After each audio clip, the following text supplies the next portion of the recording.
selamat datang di Kabar Bisnis. Seperti biasa di Kabar Bisnis ini kita punya informasi menarik seputar dunia bisnis. Tapi sebelumnya aku mau kasih tahu dulu nih, ini channel apa? Ini ada channel edukasi bisnis, marketing, dan dunia desain grafis. Iya. Dan channel ini merupakan bagian dari studio desain grafis Kebun Desain yang menjual berbagai jasa seperti jasa desain logo, desain kemasan, desain sosial media, video-video edukasi bisnis, iya, gitu kan ya, video-video iklan seperti itu. Dan juga jasa-jasa seperti legalitas. Iya, dan buat teman-teman yang pengen order desain logo, desain kemasan, desain apapun yang tadi udah disebutin sama Dede, itu bisa langsung aja kontak nomor WhatsApp yang ada di deskripsi. Siap! Diklik deskripsinya, nanti muncul tuh kontaknya. Tuh banget. Ya. Oke nih Dek, di Kabar Bisnis kali ini ada kabar-kabar apa seputar dunia bisnis kali ini? Ini mungkin kabar yang buruk buat emak-emak. Waduh, apa nih? Kamu kalau waktu kecil bawa tempat makan, kalau hilang itu pasti dimarahin kan? Oh iya, mahal tentunya. Bermerek lah. Bermerek. Brand yang paling diinget apa itu? Tupperware. Tupperware, iya betul ya. Ini kabar buruk buat mama karena Tupperware terancam bangkrut. Kok bisa ya? Dan PHK karyawan. Wah. Padahal kan ya, kalau kita inget, ini tempat makan, ya Tupperware kita inget ya kan ya. Apapun itu pasti disebut Tupperware. Tupperware bawa, walaupun itu bukan merek Tupperware. Kayak semacam Aqua ya. Minuman apapun pasti kan nyebutnya pengen beli Aqua, padahal mereknya bukan Aqua. Le Mineral misalkan, gitu ya. Ini juga sama. Ketika kita pengen beli tempat makan, iya, tempat minum, betul, gitu ya, pasti pengennya beli Tupperware gitu. Beli Tupperware gitu, walaupun itu mereknya bukan Tupperware. Iya betul. Nah, ini dapat infonya dari CNN Indonesia. Penyebab Tupperware terancam bangkrut dan PHK karyawan. Waduh. Perusahaan multinasional Tupperware terancam bangkrut. Hal ini terjadi karena kondisi keuangan perusahaan yang memburuk.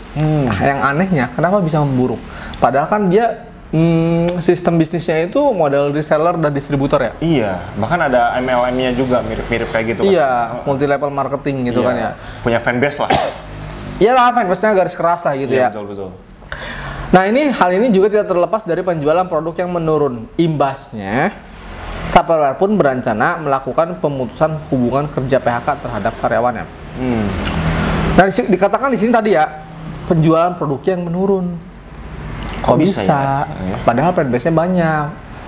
Atau mungkin karena fanbase-nya itu atau misalnya reseller dan distributornya tidak dipelihara dengan baik kali. Bisa jadi. Bisa jadi sih. Itu. Atau mungkin Tupperware tidak ada maintenance-nya lah terhadap si fanbase itu.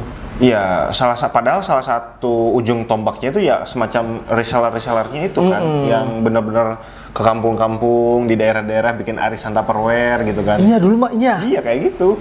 Sampai jadi arisan. Selain itu, saham perusahaan tersebut juga turun 90% dalam setahun terakhir. 90% ya? 90%? Wah, parah sih, 90% mah itu kacau balau sih. Kalau misalnya 100 dari 100 turun 90 berarti tinggal 10% dong. Iya, kacau balau itu mah. Karena kondisi tersebut, perusahaan yang memasarkan produk plastik untuk keperluan rumah tangga itu perlu dana tambahan agar bisa bertahan. Adapun tambahan dana salah satunya didapat dari pemangkasan jumlah karyawan. Ya, hal yang klasik ya. Setiap ada dana tambahan pasti karyawan yang dikorbankan yang pertama kali ya. CEO Tupperware, Miguel Fernandez, mengatakan selain pemangkasan karyawan, pihaknya sedang meninjau portofolio real estate-nya, upaya penghematan uang yang lebih potensial. Perusahaan melakukan segala daya untuk mengurangi dampak peristiwa baru-baru ini, dan kami mengambil tindakan segera untuk mencari pembiayaan tambahan dan mengatasi posisi keuangan kami. Ucap Miguel Fernandez, dikutip dari CNN Business. Bisnis yang sudah berlantai 77 tahun, ini hampir sama dengan Indonesia ya, merdeka. Iya kan? Iya. 77 tahun itu waktu yang singkat gak sih? Ya lama banget lah. Orang Indonesia juga udah 70 berapa tahun gitu ya. Iya kan? Mirip. Nah, ini diuji dengan tuntutan zaman. Tupperware telah mencoba untuk melepaskan citranya yang tentang dan mulai menarik pelanggan yang lebih muda dengan produk yang lebih baru dan lebih trendy. Wah. Jadi ya, mungkin salah satunya nih ya, di sini kan dikatakan Tupperware telah mencoba untuk melepaskan citranya yang tenang dan mulai menarik pelanggan yang lebih muda dengan produk yang lebih baru dan lebih trendy. Bisa digarisbawahi ya, dengan kamu membuat produk baru dan menggait pasar baru, belum tentu itu akan berhasil. Iya, betul. Kan karena kita bikin produk baru, otomatis ada biaya riset baru, ada biaya produksi baru. Nggak taunya nggak diterima di lapangan. Iya. Nggak diterima di masyarakat. Yang akhirnya itu produk nggak terjual dan tidak laku. Iya, boncos lah ya. Karena tidak laku, biaya risetnya tinggi gitu. Biaya produksi juga udah keluar, tapi nggak laku, ya nggak balik modal lah. Salahnya menurut saya ya, menurut kebun desain ya, pribadi saya mungkin karena dia mau menggait pasar baru tapi dengan nama Tupperware yang image-nya sudah ibu-ibu. Ya nggak sih? Iya. Kenapa tidak melakukan strategi seperti Aqua? Aqua bikin perusahaan baru yaitu Fit. Untuk pasar yang lebih murah ya. Iya. Menggait pasar yang lebih murah karena citra Aqua cukup premium pada waktu ini ya. Iya. Sehingga buat yang murahnya nggak mungkin ya Aqua bikin harga yang murah gitu. Betul. Akhirnya dia bikin nama perusahaan lain anak di bawahnya gitu ya. Fit, itu. Anak perusahaannya namanya Fit. Betul. Gitu. Walaupun memang itu juga kita pernah bahas video itu ya. Walaupun itu juga memang ada kelebihan dan kekurangannya. Iya. Nah, cuman kan itu lebih baik dibandingkan kamu bikin produk dengan brand yang sama. Itu malah akan membingungkan dan cost operasionalnya pun akan nyatu, jadi akan ngambil keuntungan dari produk yang aslinya gitu. Iya. Kenapa tidak dibuat brand baru, cost operasional yang terpisah, dan itu lebih lebih safety lah. Dan brand Tupperware pun akan tetap terjaga gitu. Benar. Iya kan? Iya, betul. Itu analisis kami. Nah, ini ada analisis retail sekaligus direktur pelaksana global data retail Nelly Saunders mengatakan ada beberapa masalah yang belakangan merugikan Tupperware, seperti penurunan penjualan dan produk yang cenderung kolot.